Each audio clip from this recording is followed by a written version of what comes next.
I've had a few requests from viewers to show them how I actually sharpen my chisels and plane blades, so I thought I would do the chisel sharpening video first, so that's what this one's going to be. The first thing that I do is I make sure that all my stones are nice and flat.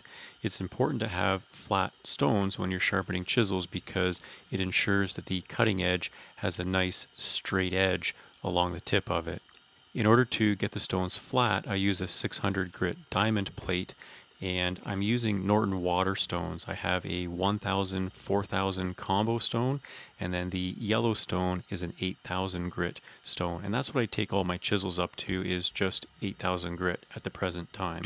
Although I've been hand tool woodworking quite a bit more in the last few years, I have not graduated to freehand sharpening, so I use a Lee Nielsen honing guide as well as a protrusion stop so that I can replicate those angles that you need on the tip of the chisel.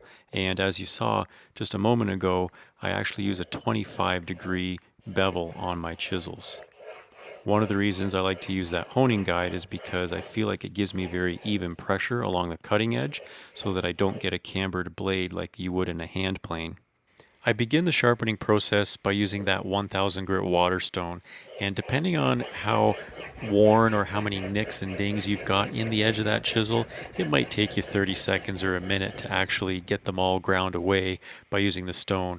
But you want to make sure that you're only using your highest grit stone when you're removing that wire edge from the back. So in my case, that's going to be that yellow 8000 grit stone that you see in the video here. Next, I move on to the 4000 grit stone. That's the white one. And basically, I do the same thing, but it doesn't take any real amount of time in order to establish a wire edge on the back of it because you've already ground through all the nicks and dings using the coarser 1000 grit stone. Once again, you want to remove that wire edge using the 8000 grit stone.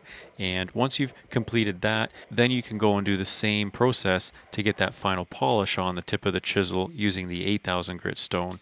And remove that wire edge.